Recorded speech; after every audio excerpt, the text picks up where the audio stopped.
प्यारे बच्चों, आज हम एमए उत्तरार्ध के paper 9th a research methodology से सामाजिक अनुसंधान के प्रेरक तत्वों एवं आधारभूत मान्यताओं की चर्चा करेंगे। सामाजिक अनुसंधान करने की प्रेरणा के पीछे एक शोधकर्ता कई तत्वों से अनुप्राणित होता है और उन्हीं तत्वों से प्रेरणा पाकर सामाजिक अनुसंधान के लिए अग्रसर होता है। सबसे पहला प्रेरक तत्व है अनुसंधानकर्ता की जिज्ञासा। जिज्ञासा मानव मन का मौलिक गुण है। नई चीज को समझने की इच्छा सामाजिक क्रियाओं और अनुसंधान के पीछे भी है। दूसरा, मनुष्य में कार्य कारण के संबंध का पता लगाने की तीव्र इच्छा होती है। समाज में यदि कोई घटना घटित होती है तो वह उन कारणों का पता लगाने की कोशिश करता है। यही नहीं, जीवन में विविध प्रकार की परिस्थितियां पैदा होती हैं जिनके फलस्वरूप नवीन समस्याएं खड़ी हो उठती हैं। इस प्रकार नवीन घटनाएं और परिस्थितियां उसके अनुसंधान की पृष्ठभूमि बन जाती है। सामाजिक अनुसंधान के अंतर्गत खोज के साधनों में बराबर अनुसंधान करने की आवश्यकता भी होती है। इसकी उपयोगिता समाज में उत्पन्न हुई नवीन समस्याओं और आधुनिक यंत्रों तथा साधनों की प्रगति के कारण है। इस प्रकार हम कह सकते हैं कि मनुष्य एक सामाजिक प्राणी है और वह निरंतर कुछ करने के लिए उत्सुक रहता है। जहाँ तक सामाजिक अनुसंधान का प्रश्न है, व्यक्ति की जिज्ञासु प्रवृत्ति एक घटना के पीछे कार्य कारण संबंधों का पता लगाकर निष्कर्ष की ओर बढ़ने की इच्छा और समाज में नित्य हो रही घटनाओं को समूल जानने की सोच सामाजिक अनुसंधान की ओर बढ़ने को प्रेरित करती है। बच्चों, आज हम सामाजिक अनुसंधान की आधारभूत मान्यताओं की भी चर्चा करेंगे। सामाजिक अनुसंधान की कुछ मूल मान्यताएं हैं जो सभी प्रकार के अनुसंधानों पर लागू होती हैं, जैसे कार्य कारण का संबंध। सामाजिक अनुसंधान में यह मानकर चला जाता है कि सामाजिक घटनाओं के बीच कार्य कारण का संबंध है। जैसे जहाँ निर्धनता होगी वहाँ अपराध भी होंगे। अतः यदि अपराधों को दूर करना है तो गरीबी को दूर करना होगा। दूसरा, निष्पक्षता। किसी विषय का अध्ययन तभी संभव है जब अनुसंधानकर्ता निष्पक्ष होकर उसकी जानकारी प्राप्त करे।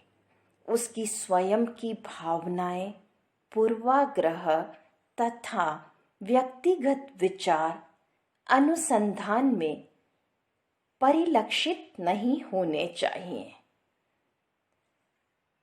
तीसरा, सामाजिक घटनाओं में क्रमबद्धता। कभी भी सामाजिक घटनाएं अनायास नहीं घटती हैं। इन घटनाओं के पीछे निश्चित नियम व क्रमबद्धता होती है।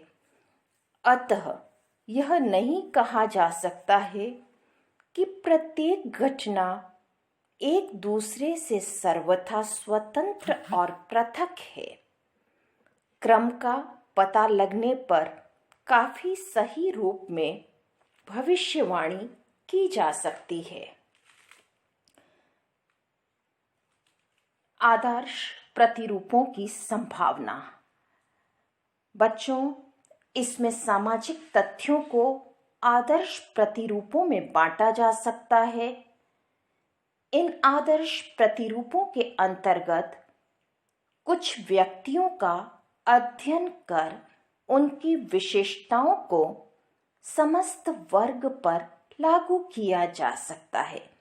जैसे एक औसत मजदूर या स्त्री का अध्ययन समस्त मजदूर समुदाय या स्त्री वर्ग के गुणों का ज्ञान करा सकता है। निदर्शन की संभावना। प्रतिनिधिपूर्ण सैंपल पद्धति के आधार पर निष्कर्ष समग्र पर लागू किए जा सकते हैं। निदर्शन प्रणाली के प्रयोग से अनुसंधान कार्य सुगम और शीघ्र हो जाता है। हम अनुसंधान पद्धति के अध्ययन के कारणों की भी बात करेंगे बच्चों। अनुसंधान पद्धति का प्रयोग प्राकृतिक विज्ञानों और सामाजिक विज्ञानों में विभिन्नता रखता है। प्राकृतिक वैज्ञानिक को जिस प्रकार के प्रशिक्षण की आवश्यकता रहती है, उस प्रकार का प्रशिक्षण आधुनिक सामाजिक वैज्ञानिक के लिए उपयुक्त नहीं बैठता। जिन परिस्थितियों में प्राकृतिक विज्ञानों को कार्य करना होता है, सामाजिक वैज्ञानिक के लिए वे परिस्थितियां अनुकूल नहीं हो सकती। यद्यपि यह सत्य है कि आधुनिक वैज्ञानिक उपकरणों का प्रयोग सामाजिक अनुसंधानों में किया जाने लगा है, परंतु उसकी अपनी सीमाएं हैं।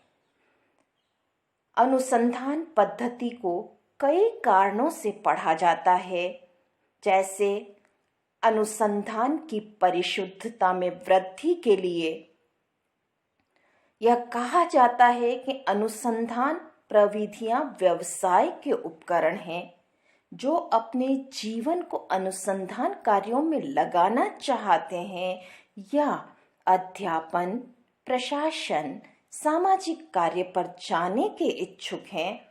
उनके लिए आवश्यक है कि वे अनुसंधान की पद्धति या प्रविधियों से परिचित हों। दूसरा, अनुसंधान औपचारिक प्रशिक्षण प्रदान करता है। अनुसंधान पद्धति द्वारा सामाजिक वैज्ञानिकों को एक प्रकार से औपचारिक प्रशिक्षण मिल जाता है ताकि वे अपना शोध अध्ययन व्यवस्थित कर पाएं। अनुसंधान पद्धति को पढ़ने का एक मुख्य कारण यह भी है कि अनुसंधानकर्ता अपने क्षेत्र में हुए नवीन विकासों को समझ सके। अनुसंधान पद्धति अनुसंधानकर्ता के लिए अपने उद्देश्य की प्राप्ति में सहायक है। उसका कार्य इससे आसान हो जाता है। यह अंतर अनुशासनीय कार्य की सहायता द्वारा सामाजिक विज्ञानों की प्रगति में सहायक है। इसका उपयोग करके वह अपने कार्य को अधिक विश्वसनीय और वैज्ञानिक बना सकता है। विषय के बंधन जो पहले थे वो अब नहीं रहे। अनुसंधान पद्धति ज्ञान के एकीकरण एवं संग्रहीकरण में भी सहायक है। अनुसंधान पद्धति विज्ञान यह बताता है कि वैश्विक परिणामों को प्राप्त करने के लिए अनुसंधानकर्ता को निष्पक्ष एवं स्वतंत्र होना चाहिए। लेकिन बच्चों, हम समस्त सामाजिक विज्ञानों के लिए एक ही अनुसंधान पद्धति प्रस्तावित नहीं कर सकते। इसका प्रयोग समस्याओं एवं आवश्यकताओं के अनुरूप ही किया जाना चाहिए।